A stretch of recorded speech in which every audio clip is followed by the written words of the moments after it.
o Senhor Jesus nos faz vasos novos para que Ele possa habitar. Irmãos, gostaria apenas de caminhar um pouquinho em 3 textos que realmente pode de alguma forma nos fazer apreciar um pouquinho mais dessa bênção que é o Espírito Santo, esse vinho da alegria que vem habitar em cada um de nós. Talvez para ganhar um tempinho, se os irmãos não se incomodarem, apenas vou citando os textos. O primeiro é Efésios capítulo 5, verso 18, que diz: não vos embriagueis com o vinho onde há dissolução, mas enchei-vos do Espírito. Irmãos, esse texto fala-nos com muita clareza que os prazeres desse mundo são vinhos que conduzem à desordem. São prazeres transitórios que num primeiro momento nos engana com um prazer imediato, nos seduz, mas depois nos ceda, depois nos escraviza e em seguida nós temos um vácuo existencial. Essa é a realidade da alegria desse mundo que as pessoas têm muita vergonha de reconhecer. Quando olhamos as revistas, os outdoors, as pessoas se escondem atrás da máscara de sua face. Nós não enxergamos o coração vazio que lá se encontra. Não é à toa que o primeiro milagre, se a primeira parábola do Senhor Jesus foi essa, o primeiro milagre foi transformar a água em vinho. Irmãos, chega um momento em que o vinho desse mundo acaba. Chega um momento em que a alegria das pessoas acaba. E chega o momento da confissão.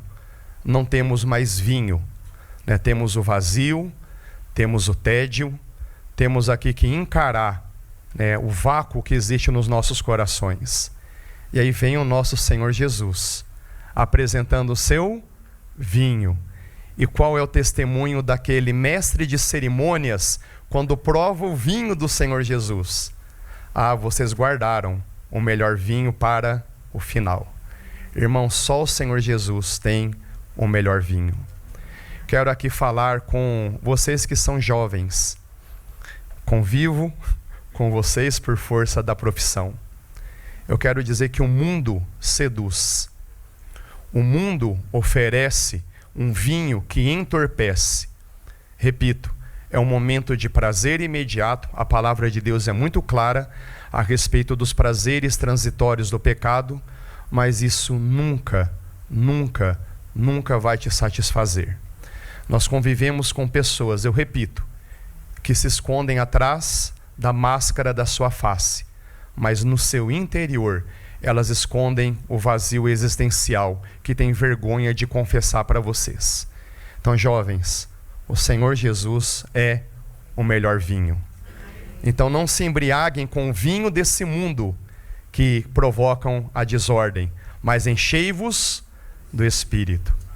É interessante que no grego, eu não entendo o grego, irmãos, por favor, mas lendo irmãos que entendem, nós temos ali a chamada voz média, que diz: sede cheios do Espírito, querendo dizer que é uma ação de parceria, que é necessário a gente pedir, a gente chegar diante do Senhor, mas também é necessário um ato de soberano do nosso Deus conceder o enchimento do Espírito. Irmãos, e será que o Senhor Jesus nos negaria do teu Espírito? No próprio Evangelho de Lucas, ele nos diz: vocês são maus. Irmãos, aos olhos do nosso Deus nós somos maus. Vocês que são maus, sabem dar boas coisas aos filhos de vocês? Quanto mais o Pai Celestial vos dará, irmãos, no Evangelho de Lucas, o Espírito Santo para todos aqueles que lhe pedirem. Senhor, encha-nos do teu Espírito, encha-nos da tua própria vida, clamamos a ti. O segundo texto que veio ao meu coração foi Filipenses, capítulo 4, verso 4. E eu acredito que os irmãos também sabem de cor. Alegrai-vos no Senhor. Outra vez vos digo, alegrai-vos. Irmãos, o nosso irmão Paulo simplesmente estabelece o que deve ser a base da nossa alegria. A alegria deve estar baseada no Senhor, não nas circunstâncias, não na minha condição financeira, não na minha experiência de vida, não nos contatos sociais que eu tenho. A nossa alegria deve estar alicerçada no Senhor e nunca nas circunstâncias. Irmãos, como é que o nosso irmão Paulo se encontrava quando ele escreveu essas palavras? Ele estava preso numa prisão em Roma. O nosso irmão Paulo, ele não é hipócrita. E mesmo preso, ele escreve ali a carta aos irmãos em Filipenses, onde cerca de 20 vezes ele cita a palavra alegria. Era um homem, aos olhos humanos, presos, mas no seu interior, provando toda a liberdade, toda a alegria, disponível para todo aquele que pertence ao Senhor. Aquele Senhor, o Senhor Jesus, que nos dá o seu Espírito. Neemias capítulo 8, verso 10 nos diz: a alegria no Senhor é a nossa força. Alguns irmãos interpretam: olha, alegrem o Senhor e vocês serão fortalecidos. Irmãos, quando o Senhor é a nossa alegria, quando o Senhor é a nossa motivação, irmãos, desde o amanhecer, Senhor, quero viver esse dia na Tua presença, quero viver pelo poder da Sua vida, quero ser iluminado pelo Teu Espírito. Senhor, encha-me da Tua presença, conduza os meus passos, Senhor, livra-me de todo o mal. Irmãos, quando o Senhor é a nossa alegria, nós somos fortalecidos, renovados, revigorados. Irmãos, em nome do Senhor Jesus, que essas palavras não sejam simplesmente um discurso aqui proferido, mas que sejam realidade prática em nossas vidas. Por favor, irmãos, eu estou aqui também pregando para mim, tá? Eu preciso muito ouvir o que eu estou dizendo. E por fim, gostaria de citar Salmo capítulo 37, verso 4. Também eu creio que é um versículo que assim que começado, muitos irmãos também sabem de cor. Deleita-te no Senhor teu Deus, e Ele satisfará os desejos do seu coração. Irmãos, tive a ousadia de pesquisar a palavra hebraica. Ali no deleita-te é a palavra oneg, que significa tenha prazer. Tenha prazer.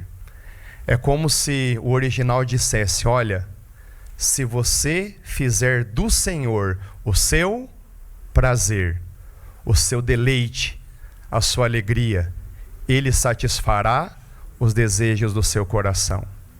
Irmãos, essa é uma verdade que o diabo luta para que nós nunca saibamos, que é perfeitamente possível nós termos prazer no nosso Deus.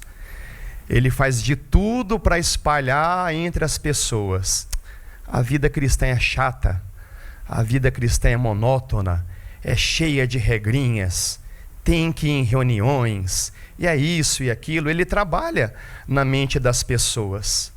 Mas, irmãos, quando nós realmente renunciamos todas essas propostas infernais e chegamos diante do Senhor e dizemos: Senhor, eu quero que o Senhor seja o meu prazer, eu quero que o Senhor seja o meu deleite, eu quero que o Senhor seja a minha alegria. Irmãos, o nosso irmão Paulo diz: é Ele que opera em nós, tanto o querer quanto o realizar. Ah, Senhor, quero me alegrar em Ti, quero olhar para a Sua pessoa, quero viver para o Senhor. Irmãos, à medida que nós vamos confessando, nós vamos abrindo o nosso coração. Irmãos, muitos de nós temos provado: o nosso Deus, Ele vai ser o nosso prazer, a nossa alegria, a nossa motivação. Às vezes a gente tem palestras motivacionais, cursos de autoaperfeiçoamento, tudo isso que participa do nosso mundo do trabalho. Irmãos, ouso dizer, tudo isso é dispensável quando nós temos o Senhor como o nosso prazer, como a nossa alegria. Irmãos, quando nós temos no Senhor o nosso prazer, quando nós damos passos de fé para que Ele seja a nossa alegria, o nosso coração começa a ser afinado ao coração dele. Certas coisas que nós gostaríamos, a gente deixa de gostar. E outras coisas a gente começa a preferir.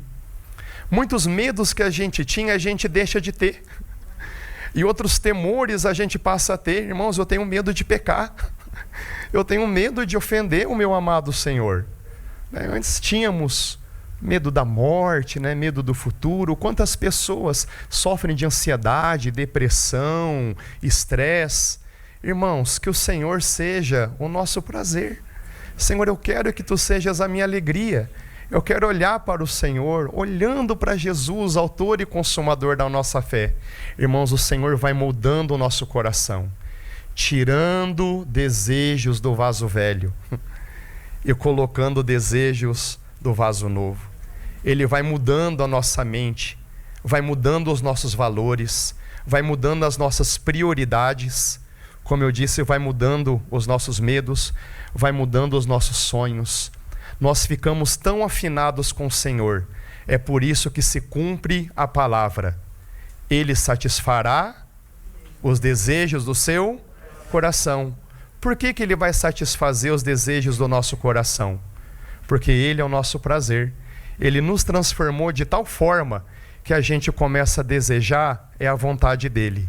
A vontade dEle que é boa, agradável e perfeita.